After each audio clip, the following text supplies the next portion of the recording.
Terakhir kamu Ya, di podcast aku. Mawar Raffi tak mau muncul lagi di podcast? Kenapa?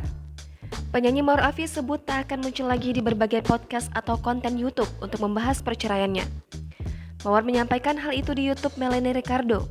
Bahkan menurut Melanie, konten ini akan menjadi konten terakhir Mawar. Penyanyi berusia 36 tahun itu kemudian mengungkapkan alasannya tak mau lagi membicarakan tentang hal yang sama tentang perceraiannya. Oleh karena itu, Mawar merasa dirinya sudah cukup berbicara selama ini.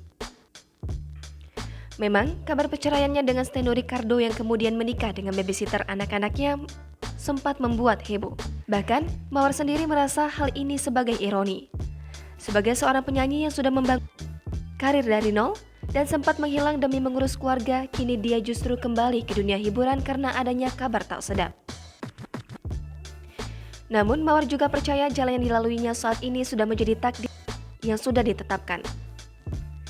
Satu yang pasti bagi Mawar, saat ini adalah apapun yang dia lakukan semua demi ketiga anaknya. ironisnya lagi perempuan itu selalu akan ada sisi yang selalu dianggap salah. Jangan lupa subscribe, share, komen, dan like ya.